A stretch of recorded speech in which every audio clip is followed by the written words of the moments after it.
24 hours and 10 minutes as a threesome in carts, first guy off. And my boys never hit into it, but he hollered at him saying, "You're pushing me, you're getting too close, you got 2 balls too close." I got into a little conversation where I apologized for my boys getting too close, and I said, "We'll hold them back." And he said, "Well, thank you." And he said, "We didn't hit into you, we just didn't see you down the trap," and all the rest of it. And he was, "Oh, thank you, thank you." And then as he started to walk away, I said, "By the way, look over your shoulder, the entire golf course is waiting for you." And they were stacked up like, you know, airplanes on the runway at O'Hare behind them.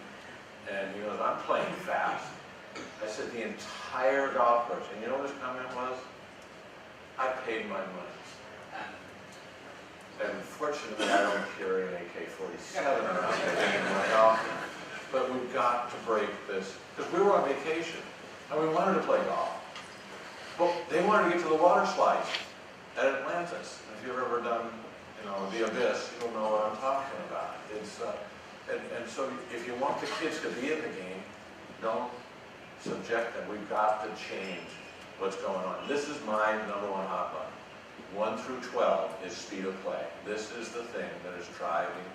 You talk to any woman, whether she can take 6.5 hours out of her day. They all work harder, you know, especially the people who are the homemakers. They can't do 6.5 hours. It's unbelievable. This has got to get fixed. The money is a big issue. You all know that. You know better.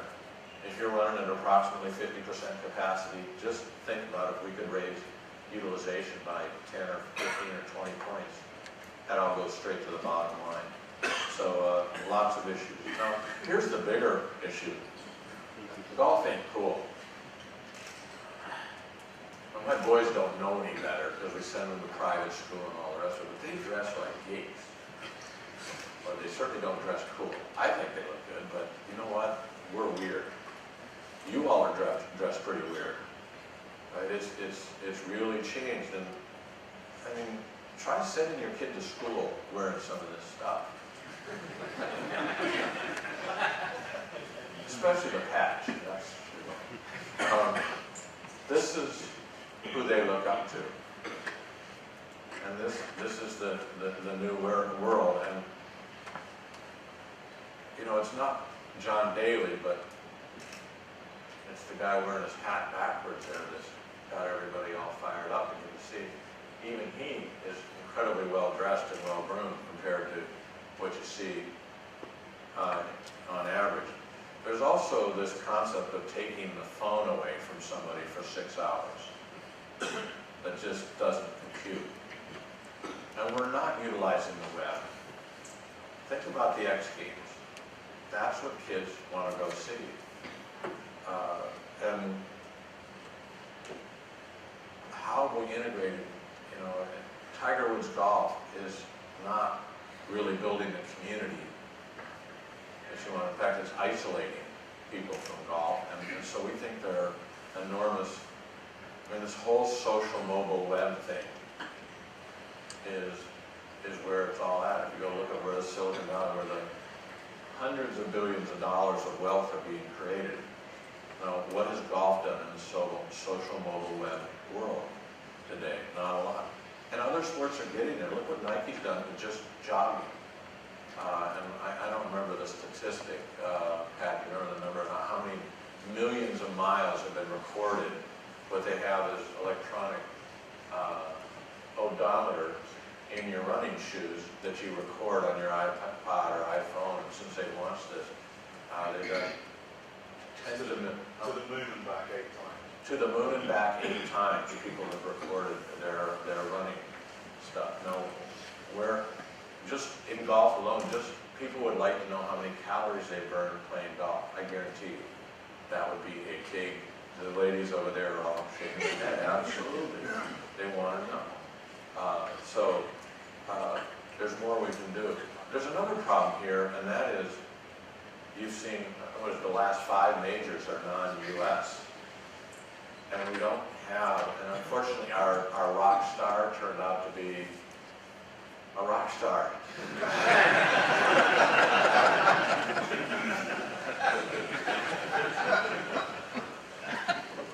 So in terms of, even my boys don't want to wear Nike now. That's interesting.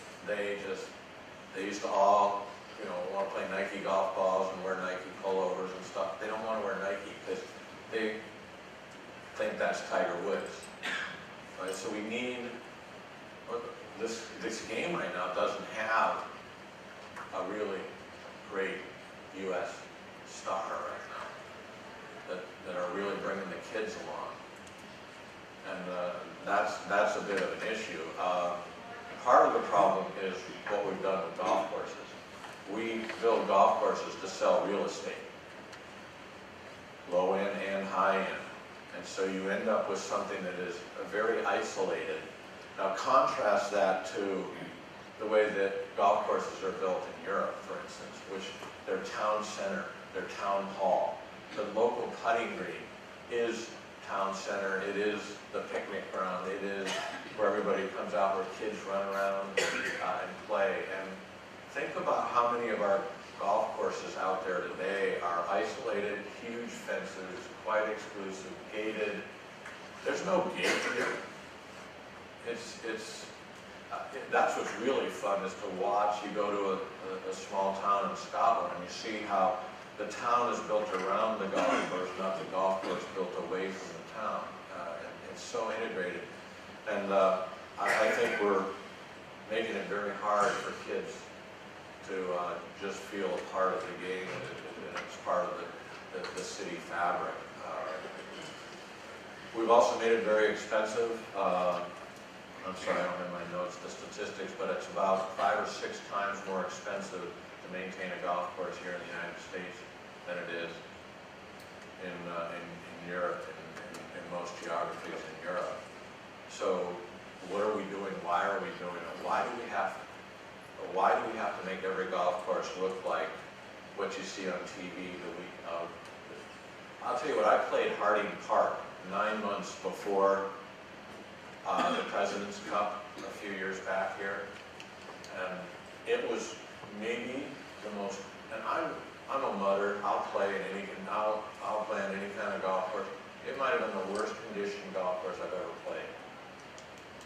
I blame that on the 5 city unions that all maintain the golf course. When you get the government involved and then throw unions in on top of that, you're going to get something that would do far better if nobody but sheep were allowed on the golf course. I was shocked 9 months later when they had the tournament. I looked to see what shape the golf course was. It looked perfect.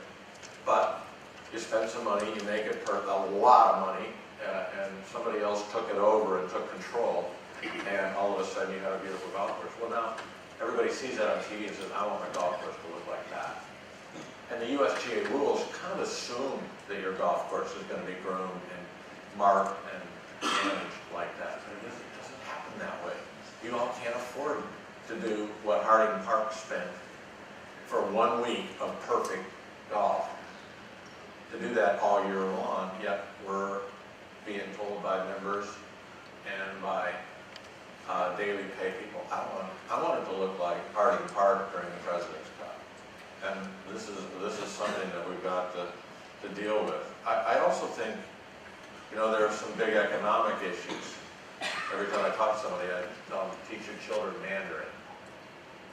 And I do not see the U.S. moving back yet towards a market economy with capitalism, personal responsibility. We're moving to something where, let's hope the next president continues to want to play golf. But, I don't know. So maybe I've been a little negative, but have you all got hope for the future right now? I'm a little nervous about a lot of the things, a lot of the places we're headed right now with the game of golf. So that's why when Bob and Pat came to me and said, would you go do this? I said, sure. It's a little risky. There's going to be a lot of people thinking that I'm shooting it down or that we're trying to break something. But this is already, I think, broken and heading in the wrong direction. So that's why we came up with this concept. And it's been amazing to me how much notoriety we've gotten. We've been in the Wall Street Journal.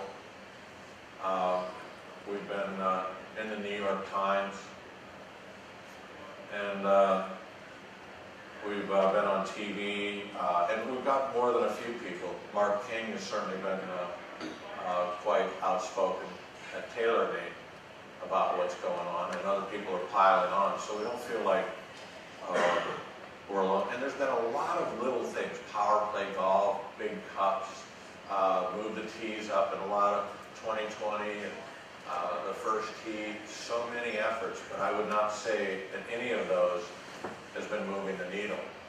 Part of the problem is that there's one set of rules, and anything that's not that is breaking the rules. And as soon as you say you're breaking the rules, you have all of a sudden, to me, as father of 4 boys, cut the legs right out from under why I have my kids play golf, because I want them to follow the rules. I think that's important. In a civil society, if people aren't following the rules, you don't have a civil society. So that's the problem with all of these other things. There's no sanction. It's all cheating or goofy golf if it's not following the rules. So we're trying to do something different, and all of a sudden people are, this one really freaked me out. I'm not the savior, okay? I'm happy to help, but we've got to do something different, and I'm more than willing to put my my reputation on the line here to go do something different, because I think it's a good cause. What are the changes that can be made? I am 56 years old, and I am not going to obsolete a golf course with trampoline effect drivers. I am not going to shoot 64 with a cheese grater wedge. Trust me, it isn't going to happen. And my 9-year-old is not either. And my wife is not going to obsolete a golf course. And a casual corporate golfer is not going to obsolete a golf course. So why does he feel like a crook for using square grooves? Or a ball that might fly a little straighter? Or whatever. And you know, there's some pretty arbitrary equipment rules.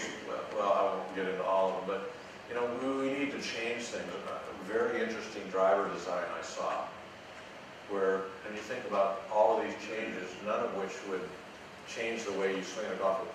But why are those teaching grips still legal? You know, the ones that make you grip the club properly? That's, as we all know, if you grip the club wrong, you're going to swing wrong. Why can't we have aerodynamic shafts? Something like 30% of the wind resistance is in the shaft. So why can't we make those aerodynamic? Well, because the rule says it has to be symmetrically round. Why can't we have a club head that's hollow with an open back and a wire mesh club face? Like a tennis racket?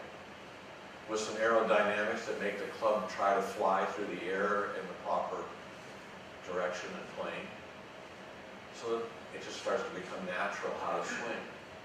And so what if a senior can all of a sudden hit a drive 280 yards again? You think maybe they would enjoy the game a little more? Rather than telling them, wait till you get halfway down the fairway to tee it up. And maybe TaylorMade would like to sell a second bag of clubs that are AGA certified. So that sounds weird, but you all have, how many of you have pro shops? Wouldn't you like to sell more equipment? And everybody, if it just goes an extra 4 yards, people will spend $500 for a driver painted white. I mean, that's good news. That's good news. I'm going to talk a little bit more about the changes in technology. This has got to change. It almost has to be that we will lend you a phone while you play if you don't have one. Because, you know, they're just not going to do this. And, you know, all of my sons use Golf Shot to record all their statistics. Except my 9-year-old, he's not allowed to have a phone yet. But this has got to change. How arbitrary is it? My son played in the Cal, so I'm going to brag, he was